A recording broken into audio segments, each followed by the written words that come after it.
Welcome to the Ethnomed podcast, a community voice in the clinic.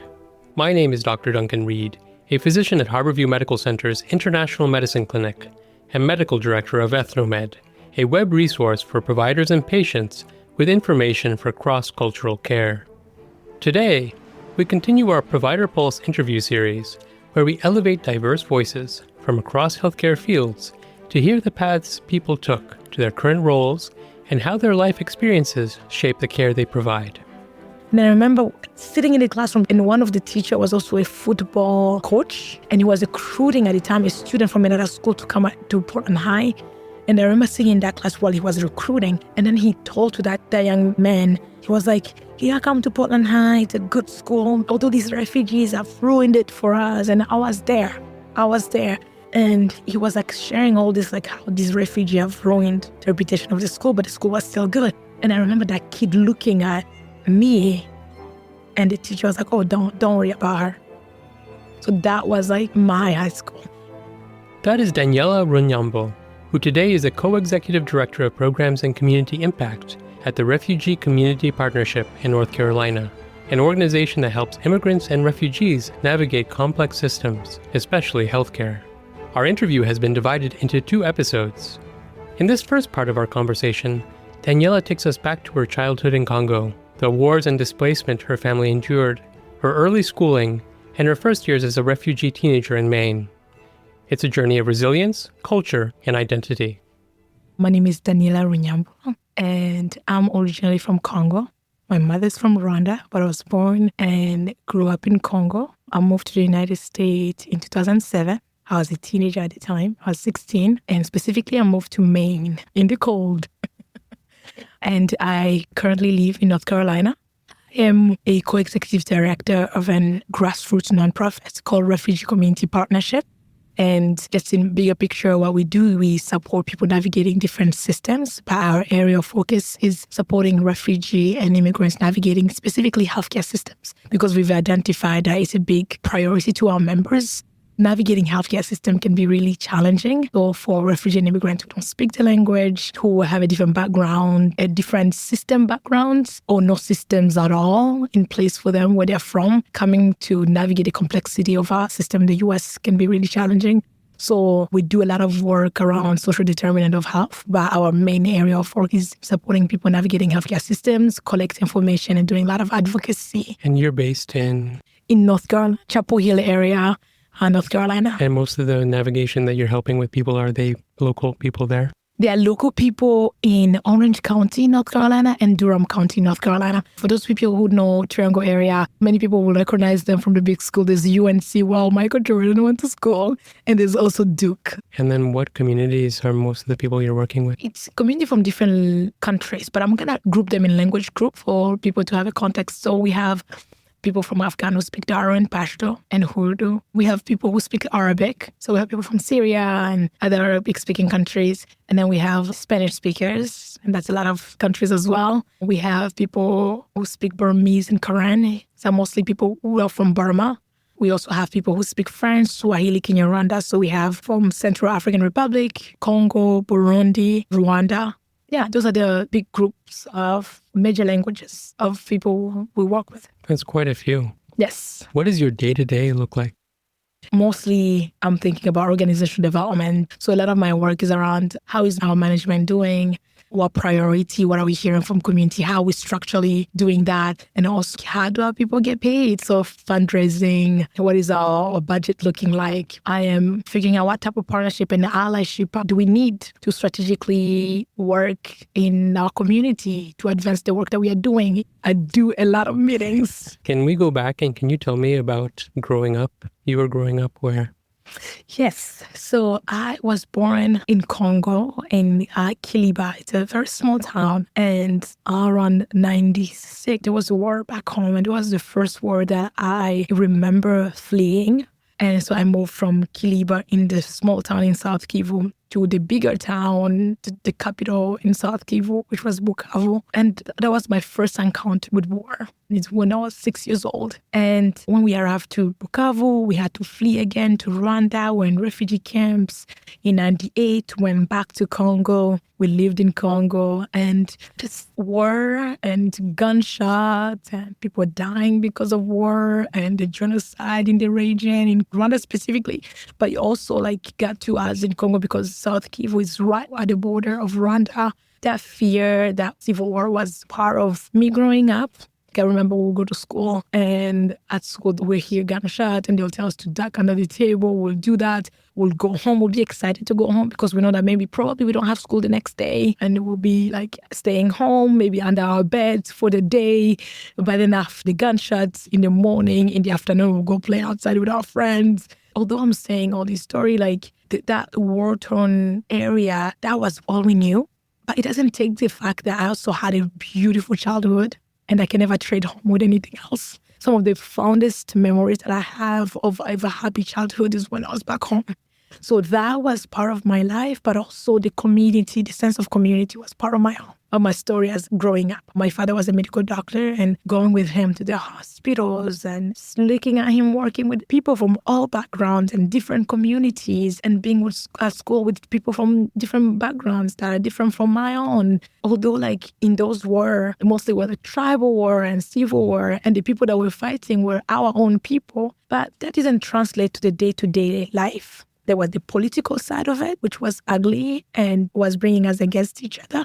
But beyond that, there was also just the community side of it that brought us closer. If we didn't have salt, our neighbor will have salt. We just lived in community, which now that I think of it, I wonder how we did that because the politics was pinning us against each other. But we're able to survive that and still live within community and love each other. Now, when I reflect as the Congolese community here in the U.S., we have more disconnection and hatred here abroad than we have home because there's a perspective that is missing. That being outside of the country, we can't move the momentum that we lived with at home outside of the country. So that was my childhood. It was a beautiful, beautiful childhood. There's a lot of traumatic part to it that I still unpack until today. But I love my home and there's nothing beautiful than my home.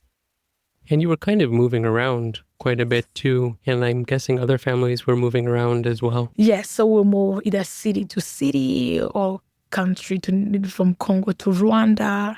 Sometimes we'll go for a couple of days. Sometimes we'll go for a night to survive. Mostly we're moving because there was something happening, a civil war, a conflict, and mostly politically driven. And we have to move and moving around. And then in 2004, we fled from Congo to Rwanda. We were at the refugee camp. Then we went to the capital. And after 2 years, we moved to Maine, to the U.S. How was schooling during that time if you're moving back and forth? That's a good question. So I went to a private school, a beautiful, very nice private school in Congo. And then I remember going to another school called College Alpha, one of the best schools in the region. And schooling was amazing. I think some of the best teachers I've ever had, both in Congo and in Rwanda, were Congolese teachers. They are just good. They're passionate people. And they're people who they show their passion in the way they teach. There's also this culture of being authentic that is really interesting for a child. If you want a child to learn, you have to be fun, you have to be authentic, you have to have some personality in the way you teach. And I feel like some of the best teachers I've had were Congolese teachers. So school at the time, it was good. I went to school and I did really good in school. Then I moved to Rwanda. That was a little bit challenging because I found out that the system in Congo was a little bit different from the system in Rwanda. Because in the system in Rwanda, they will teach Kinyarwanda and they will teach chemistry and physics in 6th grade, in 7th grade, in 8th grade.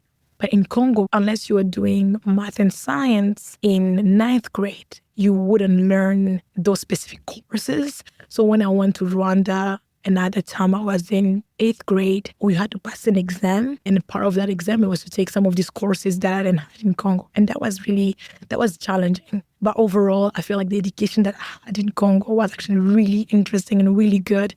Because I remember one time I went to at school in Rwanda, and I was in boarding school, and I started acting out. And there was 3 Congolese teaching in Rwanda at the time, and they called me, and they were like, Daniella, you are Daniella Runyambo, right? Is your dad Dr. Runyambo? And I said, yes. And one of the teachers was like, your dad helped my uncle when he did a job. We love him. And they were like, why are you acting out? And I was like, what do you mean? It's like, you cannot come from Congo, go to College Alfajiri, and not be the top of your class. I don't care if you don't speak in Rwanda. I don't care if you don't know some of these things, but you won't put us to shame. You are our girl, and we need you to do better. And it was because of them that I started doing better. Because I had a responsibility to show up and to show Rwandese kids, the Congolese kids, learn better. And it was just so beautiful. And these were people not from my tribe. These are people, like, if you were to look at the political climate in Congo, they shouldn't have been helping me. But again, that sense of community, when you meet your own and you recognize them and you forget about all the conflict that is happening and you support them. And they saw me at this boarding school. It was my first time. And they had adopted me as their daughter. And they poured into me and encouraged me. And wherever I was acting out, because it was definitely acting out, because after they told me that and they started following me, I got better.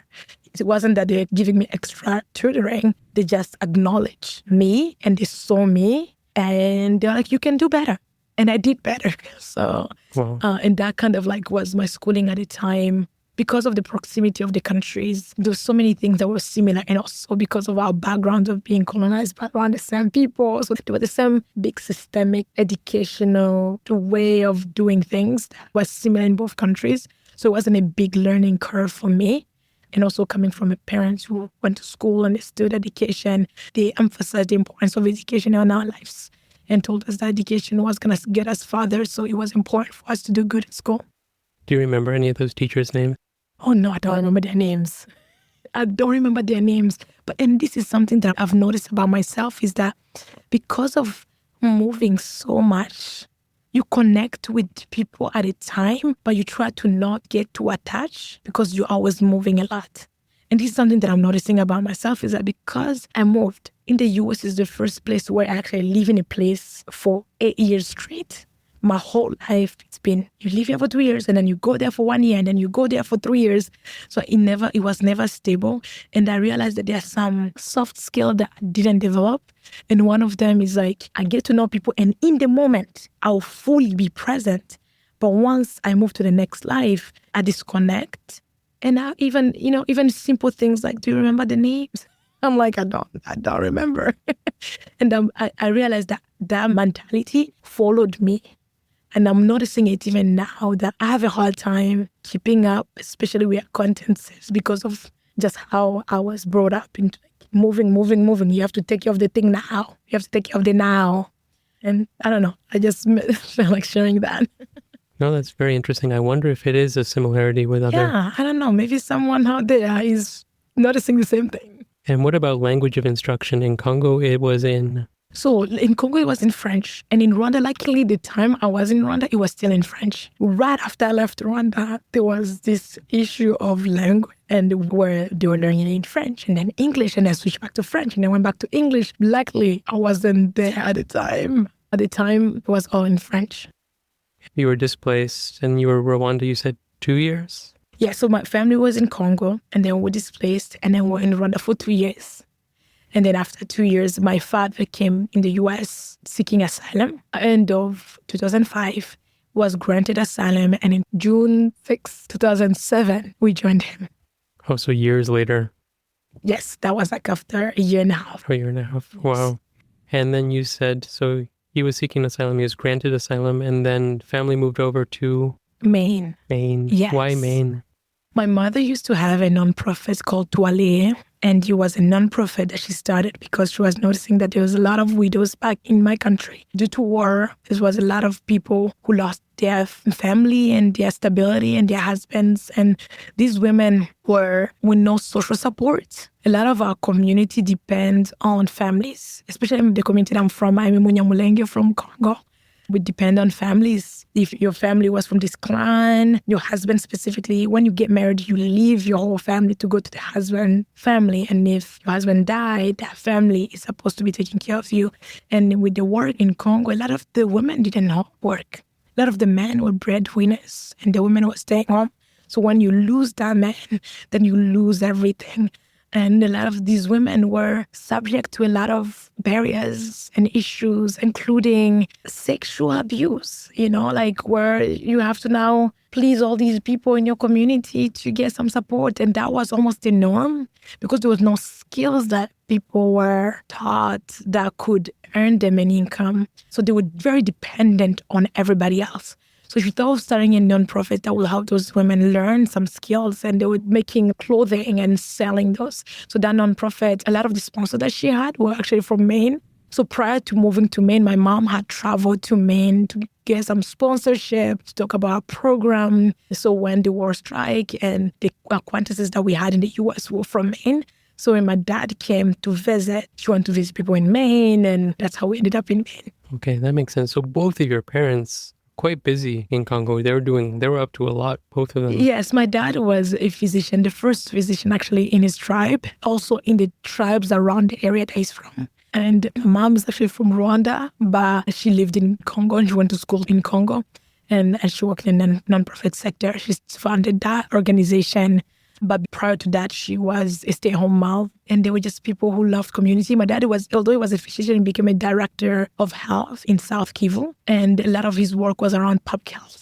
So he did start bring a lot of clinics and hospital in remote areas, and he was just passionate about health. And at the time, the government wasn't necessarily supporting the provinces when it comes to like funds. So although he was working for the government, a lot of the funds were coming from these big NGOs to support the work in the rural area. So although he was a physician, he practiced during the day, but a lot of the work that he was doing were around public health in the area. How was Maine? So you were 16 years old when you went to Maine? Years. So how was that? Do you remember that well when you arrived in Maine? Yes, we went to Maine and it was in the summer. Apparently it was in the summer. But I remember getting off the plane and it was so cold. So we landed in Boston. And June in Boston in 2007 was really, really cold. And I remember wearing a winter jacket. The people who came to see us and my dad at the time with his friend, they brought us jackets. I think they knew that we were going to get cold. And I remember wearing a winter jacket because it was cold to me. But everybody was wearing tent tops. And that was confusing to me. So we drove 2 hours and we got to Portland, Maine, and we were living in this small apartment. At the time, it was a few of my siblings and I, and it was a 3-bedroom apartment. There was a cousin of ours who was living also in Maine. We went there first. We ate, and then we went to our apartment. And I remember going to bed, but waking up, the time that I knew that I arrived in the US is because I woke up and there was a siren going on. We were close to Maine Medical Hospital. So it was near the hospital. And it was like a police siren. There was like the ambulance going by. And then I opened the window and I saw an electric line. And on that electric line, I saw some the shoelace and shoes on that electric line. And then I remember everything that I saw on TV and in movies about the US. And I remember a lot of the movies that I watched had shoes on the electric line. So I was like, okay, now I've arrived. Because in the apartment, everything beside the 2-story apartment, everything else was in Congo is very advanced. So Congo has electricity. We had stove. We had everything in the house. Although I got an appreciation for laundry machines and dishwashers. But everything else was things that I was familiar with. But that electric line and the shoe and the siren, I was like, I am in the US. I am now in the US. I've arrived. How was school in Maine? Yes, so I went to Portland High School, and school was the hard one to navigate, especially at the time I was in high school. So I was supposed to go in 11th grade. I was arguing that I should be in 12th grade, but I remember my parents saying, you don't know the language, maybe you should go back. And I started in 10th grade. And I remember because I had done 10th grade back home, and we do learn. Interestingly, in Africa, we learn a lot about American history and the world histories. So I had a good educational background. So the content of what we're learning was then hard for me. but the language piece to it was difficult. Because I have a French background, maybe I wouldn't have spoken English easily, but I could understand the context of what I was learning. And the harder part was convincing my teacher that I know. That was the hard part. Because I do understand, because every time they would see an African, they would just assume that we are all the same, which is, it's not a bad assumption. We are all human. But we have different backgrounds and we have different educational background and cultural backgrounds. So a lot of the people were at the time in Maine were a refugee from Somalia and refugee from Sudan. And unfortunately for our brothers from Sudan and Mali, all they knew was refugee camps. They were displaced from their home really early on, and many of them didn't get a chance to go to school. So a lot of the time, the first time they would be in school was in America, studying English and no background in school. So they were going in, most of them, because here in America, we come and they look at your age and they will put you to a grade level that is relevant to your age. So a lot of the people were coming without knowing how to read and write or without having a good educational background. And then, so the assumption was all of us who are refugees or asylum seekers are all the same. So I remember one of the classes that they took me, the English learning class, I was like, okay, I can learn ABC. I guess that's okay. But some of the math class was literally 2 plus 2, like 10 divided by 5. I remember the way we'll do division, the way we learn it in primary school, you put a number 10 and then you put a line. The way we will the way we write it down was a little different than the way they write down here. And I remember going to class and they wrote it down in the American way. 20 divided by 4, I think that was the question. But because they wrote it down a little differently, I got confused. I was like, what are they asking? So I asked the question, what are you asking? And the teacher completely assumed that I didn't know what 20 divided by 4 was. So that was my ruined idea. The classes they were putting me was literally like addition, subtraction, multiplication. When I remember how we were beaten up at my primary school back home to learn all the multiplication table, to memorize it, and to see that how in here in the US they're asking me what 2 plus 2, I felt offended. And I was like, how do I explain to this teacher? And I don't have enough English to explain that I know. So that was a lot of my fight in high school. So I felt like in high school, instead of learning some actually good behavior skill of what learning was in America, I spent most of my time fighting about why we are different without offending my other African refugee. I didn't want people to think that I was better, but I just want them to understand that we have different background and different upbringing and that we need it more challenging. So how do we do it in a way that is like reasonable and that is honorable? So I felt like that was all my fight in high school. So I moved from like that 1 plus 1 and I was like, give me more tests. If I fail it, I'll stay in the class. But if I pass it, you give me another class. So in 10th grade, I started by one. By the time I graduated, I was in a calculus class. Similarly, I was in AP classes. But that was a big challenge. I remember one time I was taking an anatomy class and there was like 2 other Somalian girls. And I was a junior at the time. They were all seniors. And at the time, like seniors would be dismissed early, especially when I was closer to graduation. And I remember sitting in the classroom because I was the only junior, so I couldn't leave. And one of the teachers was also a football coach. And he was recruiting at the time a student from another school to come to Portland High. And I remember sitting in that class while he was recruiting. And then he told to that young man, he was like, yeah, come to Portland High. It's a good school. Although these refugees have ruined it for us. And I was there. And they've made it because apparently the score were very low. And obviously, if we're taking everybody from different level, generally our score wasn't high in the state. And he was like sharing all this, like how these refugees have ruined the reputation of the school, but the school was still good. And I remember that kid looking at me and the teacher was like, oh, don't worry about her. So that was like my high school. And then I remember also taking an AP biology. And every day, there was like 2 Black people in that class. It was me and an Ethiopian girl who was adopted in the American family here. And she came when she was like 2 years old. And I remember every day I would go in that class and the teacher would remind me of how hard the class would be. It's like, I can't imagine taking this class in French, so it must be hard. And that was the narrative every day. I'm like, it's hard, just like it might be hard for everybody else, but like, you're not helping me. It's almost like telling me like, why are you taking this class? So that was like a lot of my high school. Did you feel solidarity with some of these other African migrants that were there? at the time, the students from Somalia and Sudan, we were very disconnected. I would say that. We also come from different countries in Africa, and most of us have never heard from the others until we were there. So we didn't have that solidarity at the time. But by the time, there was a couple of other students from the region I was from who had the same experience as me. So there was like maybe 5 of us who were doing the same fight, which made a huge difference because after us, none of the people who came after us had to go through the same thing we went through, because we had to prove that we were different. Then we did it in a way, I'm very proud. I don't know why it took us to do it this way, but we're very sensitive about doing it in a way that is honoring the rest of the refugee students who were there with us. And we were telling them, like, we are different. Take a time to know us, ask us about our background, and we'll let you know. Some of us come from this place, some of us come from this place, and then we start doing culture nights at school. So I think that helped a lot in a way that is dignifying. So a couple of us found solidarity together, but that was a fight that was for a specific group.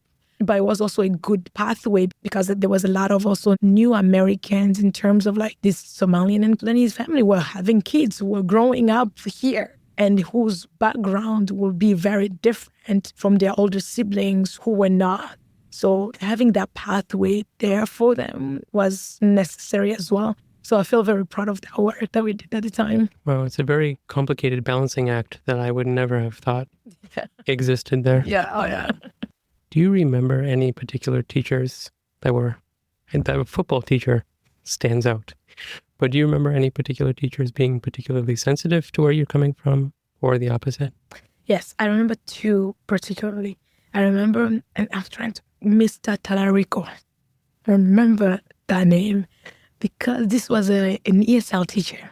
So I fought for every other class except for the English class because I was like, I don't have any background in English, so might as well learn.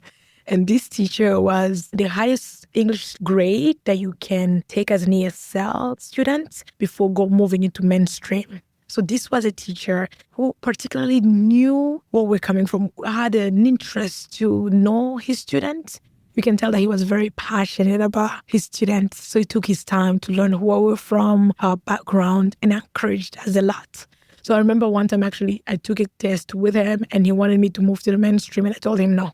I was like, I'm going to stay in your class for at least an extra year because he was all the fights that I was fighting. I felt like I didn't have enough in me to also fight to learn English and to fight to be in a mainstream, even though like I could understand books, even though I couldn't read properly, but I could understand the context. I could write in French and figure out how to translate in English.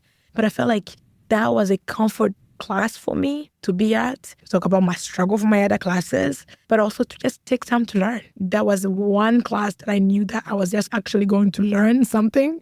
And I was learning from a person who was very sensitive to our stories. He was very encouraging. He would go in his class, and a lot of his class was, he was encouraging us to talk. It was almost like our therapist and our teacher at the same time. He would encourage discussion among ourselves. And so a lot of my friends and I would go and fight all the other classes. We felt like we were in a battle in the other classes.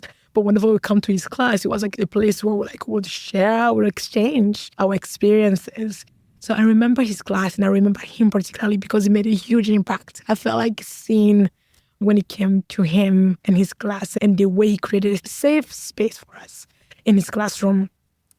I don't remember her name, but I remember my counselors. So a lot of us who come from the countries that we're from, the Great Lake region, we have a lot of last names start with U, R, so a lot of us has this same counselor because the counselor were by last name and our names were just around the same letters, and these were all the letters were from this one counselor. So I remember the counselor being really willing to learn and to work with us, and that I loved about her. Because after that, we graduated from high school and we were about to go to college, and everybody else we spoke to wanted to send us to community college. And nobody at the time taught us about the educational system in the U.S. All we knew about community college is that the people who don't go to 4 years university go to community college. I wish I knew what I know now, know that I can save money by going to community college.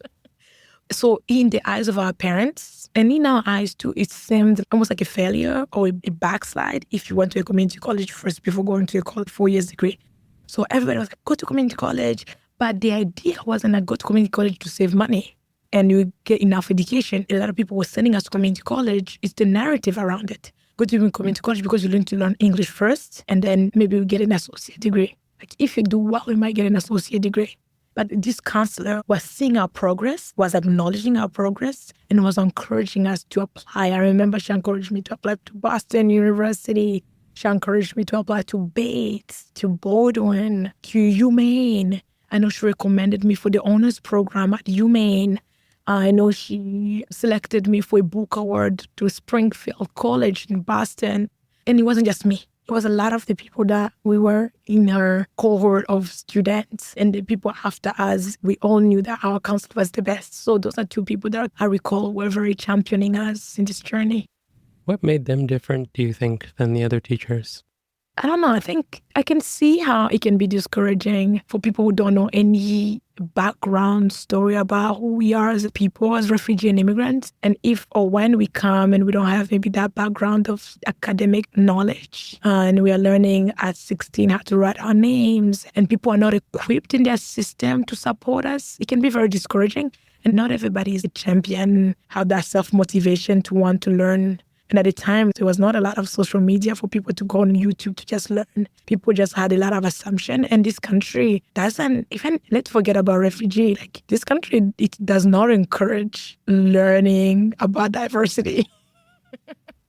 This country, it has its own great things, but there's also a lot of lack when it comes to people being curious about other people's culture, because they have American mentality. It's like we are the best and that's it. Forget about everybody else. So I feel like it's a cultural mentality that was not encouraged. And I know Mr. Talarico, I think, had traveled outside of the US. So that opened the eyes probably. But also this counselor, I'm assuming that by working to try to help people, because this counselor has to go there because they want to help people. And there must be some family backgrounds or like values that pushed her to want to do more. Because the norm is assume until proven otherwise.